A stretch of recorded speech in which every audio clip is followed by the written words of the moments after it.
to Reef community worldwide. This is the first time I've sat down in front of the camera and the aquarium to do a video, like a more personal video, as we say. I'll give you a quick rundown of what I'm running on here, and then we'll talk a little bit about the corals. So the aquarium itself is a Reef 350. It's about 95 US gallons, 345 litres total. I run a Triton Core 7 as a dosing method. I run a skimmer and miracle mud in a reactor. Now the miracle mud in a reactor, I use about 1.5 pounds of it, and every 3 months I'll change it, because there's a lot of people saying, like, how do you run it in a reactor? I literally just get a reactor, 1.5 pounds in it, and I have slow flow flowing through it, should I say. I've got a Max Spec Giant. I've got a J-Bo RW4, just a small one up this side, and I've got 2 RFG nozzles, which when I put it to it, it gives it like a circular motion. The way I do it, I've got a low flow, and it gives it high impact to the corals. So if you look at the LPS, they're just gently rocking. If you look at the SPS, there's enough flow on the SPS where it looks like they're being battered, but they're not. It's literally low flow. So I've got, they're on low, but the impact that it's giving it is an high impact onto the corals themselves. That gives the corals time to grow, so it lets them grow. Now if they're being battered, they won't grow. They end up like deforming, bending the wrong way, and it was that case, because I used to have them blasting constantly, and they never grew. And when I got told, like, low flow, high impacts, and turn them down. A lot of corals are in shallow reefs, so in shallow reefs you never see them getting battered. When there's a storm and that, yeah, but they do, that happens. But generally, if you know what I mean, it's steady flow, and corals thrive in steady flow. So I always keep my Euphilia at this side of the system, because that gets less impact. And the amount of times I've fragged that 11 times the Euphilia over here, because it grows that much, and it's the flow is literally gentle. As you can see, it's literally just rocking. Every now and then you'll get a little bit of a blast. That's because the RFGs give it a random flow. So you see, like, the random flow, every now and then it'll get like a waft, and that'll be off the random flow off the RFG nozzles. But if you look at the SPS that I've got, you'll always see, like, if you watched Michael Aaron's video, I think it was the last video, or the one before that, the last 1 or 2 videos that he's done, he's been talking about breaking the coral off and putting it somewhere else. And if you look in my system, everywhere you look, I've got my Setosa over here, I've got Setosa over there, I've got the acro there, and acro over there, which is all the same acro. I spread my acros about, just in case, touch wood, it doesn't, touch the wood. If one goes, I've always got a backup. And that, to me, is an important part of reefing, always having a backup. And I think there is a few YouTubers that have learnt the lessons through this, where they've had corals and they've stripped and they've not saved it. But that one little frag on the opposite side of the tank could be the case of saving a coral that's hard to come by, that's expensive.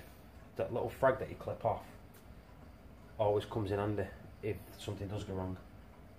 There's another thing that I usually do, and there's another reefer that lives down the road. I usually give him a little bit of something that I've got, and vice versa, he does the same with me. So if I lose something, I've got a backup in his tank, and if he loses something, I've got a backup in my tank. And I think that's a nice little thing where you can share corals between you without forking out for corals. And you know that if anything does go wrong, you can just go and get frags back from your friend that's also the reefer. So it's a share scheme, and I think people need to find someone that lives close by and do that themselves. As long as the systems are stable and you know that you can trust someone to look after your coral. Well, they're not looking after it because you're actually giving it to them, but as long as you know that you can get a frag back if anything goes wrong, I think that this hobby should have that. You should have like a partner to share your corals with.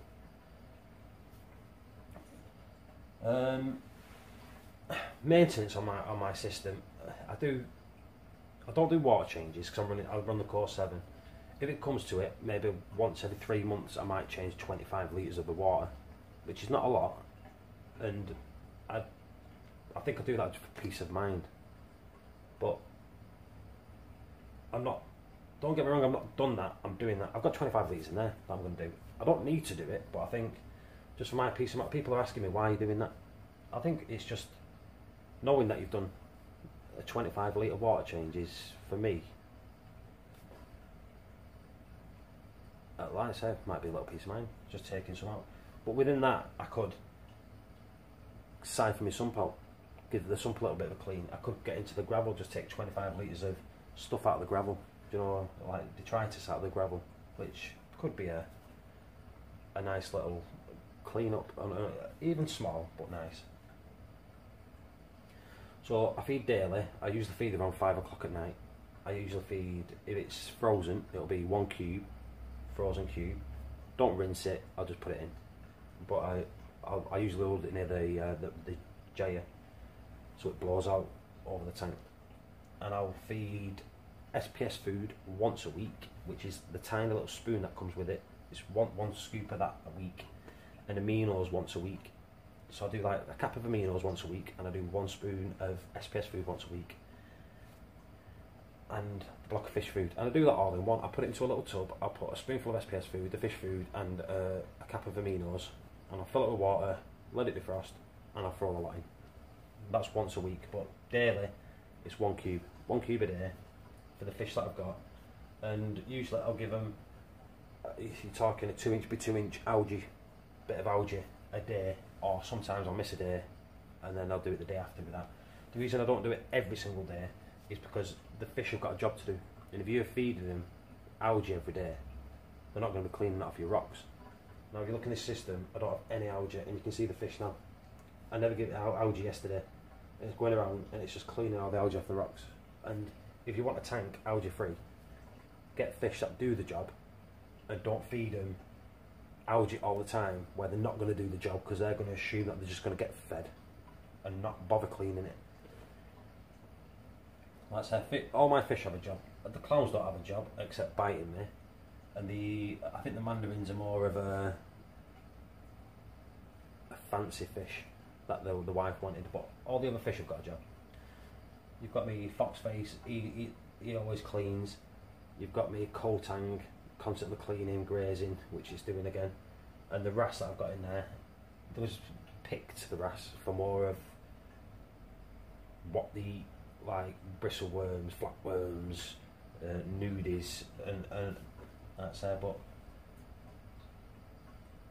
that's that. And then you've got the 2-spot wrasse over there. I only got that because it was amazing, and that just eats shrimp. So it cleaned up all my shrimp that I bought, like me cleaner shrimp and my blood shrimp and all my other shrimp. So I didn't want it for that, but it does that. And it also eats anything that moves on the deck, like crabs, snails. That's why they're all in hibernation, so you won't see a snail moving or a crab moving. But I've got a lot of snails and a lot of crabs in here. But at night time my tank comes alive, so during the day you'll see no movement of crabs or snails, but at night it's absolutely alive with crabs and snails all over. Like snails here, I've got conches, I've got a sand sifting starfish at the bottom, and I've got 2 serpent stars at the back, which are good at cleaning. Like I said, this tank is got loads of bristleworms. Like again, at night it comes alive with bristleworms, but my tank is clean, and the reason is them bristleworms do a job, and they do a decent job. They get people taking them out, throwing them away. I don't. If there's one that's getting a bit, if I do see one at night and it's a bit big, I'll pull it out, I'll put it into a little tub, and I'll leave it in the tub, and the day after I'll put it back in and the fish will eat it. So one, don't throw stuff away because it's food. So I always leave it. Like say if I do see one big, I will pop it out, and I will put it into a tub, and I will make sure the fish eat it. Like I said, so I'll put it in, it'll float around the top, fish will just eat it. It's natural food, and it's good for them. So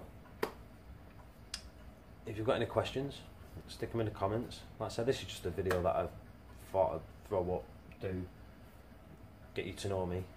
But please like, subscribe and do all this. But I'm not going to put anything there, like press this button, that button. I'm not going to do none of that because I don't know how to do it.